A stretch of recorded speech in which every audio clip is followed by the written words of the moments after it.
25 हा विधेयक हो क्रमांक मग 13 मग अध्यादेशाचं कन्व्हर्शन करा. असं नसतं चालत. असं कसं सांगता तुम्ही चुकीचं?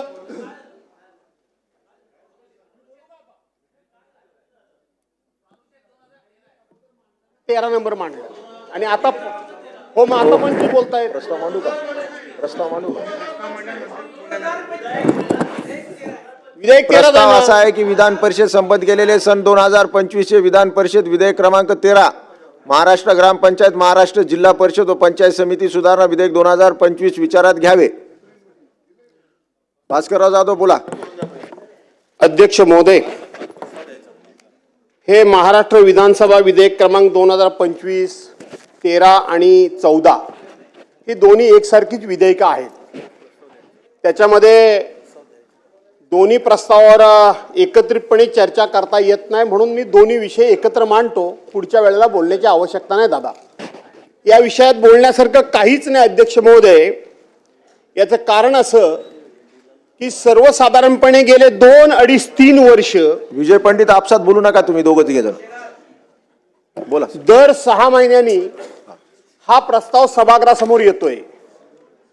आपल्याकडं स्थानिक स्वराज्य संस्था असतील, नगरपालिका असतील, नगरपंचायती असतील, महानगरपालिका असतील, ग्रामपंचायती असतील, जिल्हा परिषद असतील, पंचायत समिती असतील, या ठिकाणी जे रिझर्व्ह कॅटेगरीमधले जे उमेदवार उभे राहतात त्या उमेदवारांना निवडून आल्यापासून 6 महिन्याच्या आतमध्ये त्यांनी त्यांचं व्हॅलिडिटी सर्टिफिकेट त्या ठिकाणी जमा केलं पाहिजे किंवा व्हॅलिडिटी सर्टिफिकेट त्या ठिकाणी दिलं पाहिजे.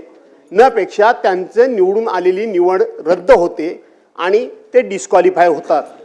आणि म्हणून याकरता आपण दर 6 महिन्यांनी ही मुदत आपण वाढवून देत असतो. कशा करता? तर व्हॅलिडिटी सर्टिफिकेट आपण 6 महिन्यामध्ये देऊ शकत नाही. त्याला जेवढी प्रशासकीय यंत्रणा अपेक्षित आहे तेवढी प्रशासकीय यंत्रणा ही आपण पुरी करू शकत नाही. आणि म्हणून ज्याला कोणाला सर्टिफिकेट मिळण्याचा जो कोणी लाभार्थी आहे किंवा ज्याचा हक्क आहे त्याला प्रशासकीय यंत्रणेमुळे उशीर होतो, म्हणून त्याला आपण सातत्याने ही मुदत वाढवून देतो. ही मुदत दादा गेले अनेक वर्ष आपण वाढवतोय.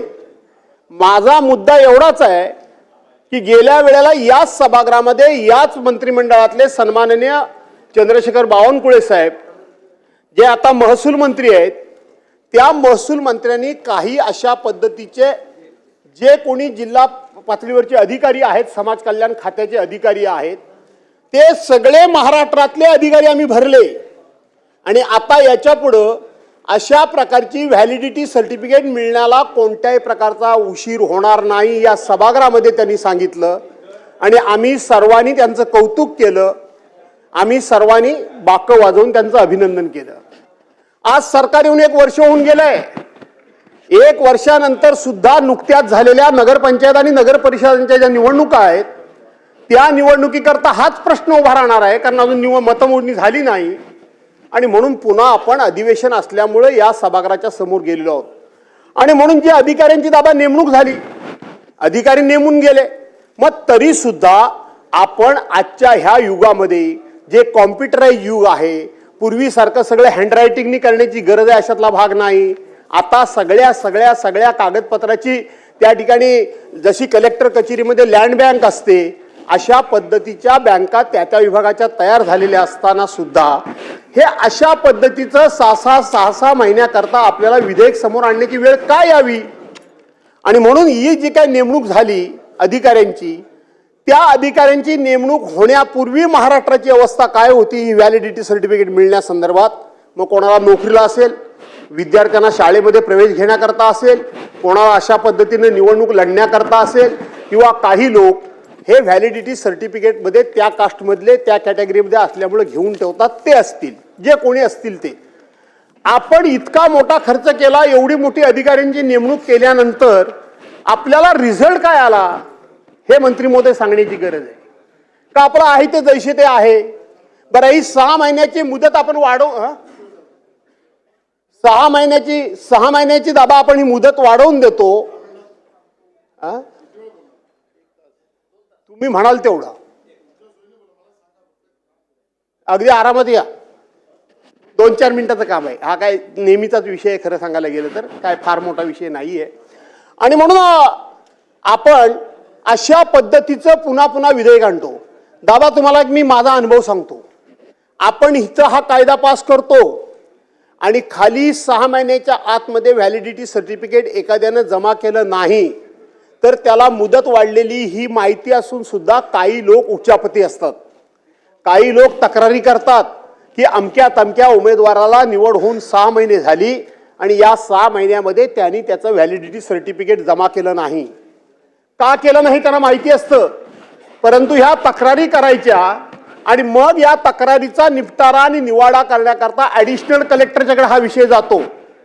ॲडिशनल कलेक्टरला हा अधिकार दिलेला आहे किंवा आरडीसीकडे हा विषय जातो आणि मग आरडीसी याच्यावर तारखावर तारखा लावतो. मंत्री महोदय ऐकून ठेवा जरा.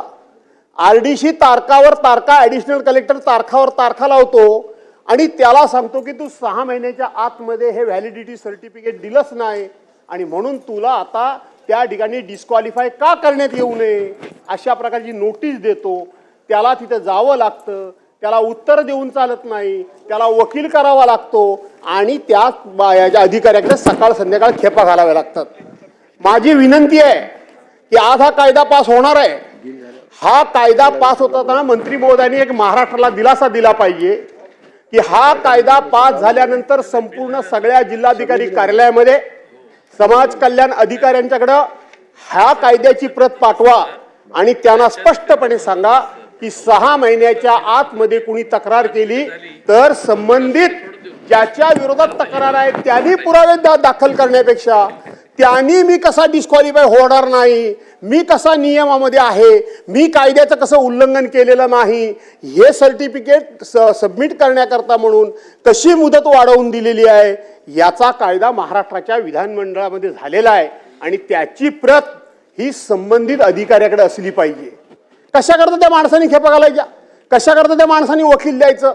जर अधिकाऱ्यांना माहितीच आहे की सरकारनं कायदा करून याची मुदत 6 महिन्याकरता वाढवलेली आहे, पुन्हा 6 महिन्याकरता वाढवलेली आहे, हे अधिकाऱ्यांना माहिती असतं तरी सुद्धा कुणीतरी खोटी तक्रार करायची, उचापती करायच्या आणि त्या माणसानं मी नियमाचा भंग कसा केला नाही, मी नियमबाह्य कसा वागलो नाही, माझा अधिकार कसा शाबूत आहे हे सिद्ध करण्याला लावण्यापेक्षा आजच्या आज हे सभागृहामध्ये तुम्ही घोषित करा की सरकारनं जितके दिवस मुदत वाढेल तेवढ्या पद्धतीमध्ये कोणाच्याही विरोधात तक्रारी अर्ज खोटा आला तर त्याने पुरावे देण्यापेक्षा शासकीय अधिकाऱ्यांनीच ते पुढे समोर ठेवावेत.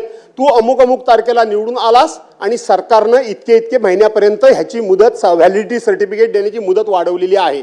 त्यामुळं संबंधित माणसाचा त्रास वाचेल, त्याची डोकेदुखी वाचेल, त्याचा खर्च वाचेल आणि समोरचा माणूस सुद्धा सकाळ संध्याकाळ त्या ठिकाणी तक्रारी करून विरोधाला विरोध म्हणून संपूर्ण प्रशासकीय यंत्रणा वेठीस धरण्याचं सोडून देईल. कारण त्याला माहिती असतं वेठीस धरतात आणि म्हणून याला पाठिंबा तर आहेच, तो द्यावाच लागणार आहे.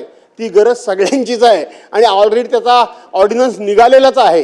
त्यामुळं वेगळं काय नाही, परंतु खोट्या तक्रारी करून त्रास ज्यांना होतो त्यांना त्रास होऊ नये याकरता सरकारनं अतिशय सुटसुटीत आणि सोपी पद्धती राबवावी आणि या लोकांना संरक्षण द्यावं. व्हॅलिडिटी सर्टिफिकेट ज्यांना आवश्यकता आहे त्यांना संरक्षण द्यावं, एवढंच या बिलाच्या माध्यमातून माझी सूचना आहे. अध्यक्ष महोदय, माननीय ज्येष्ठ सदस्य भास्करराव जाधव साहेबांनी जी सन्माननीय रत्नाकर गुटे बोला. ज्या सूचना एक मिनिट.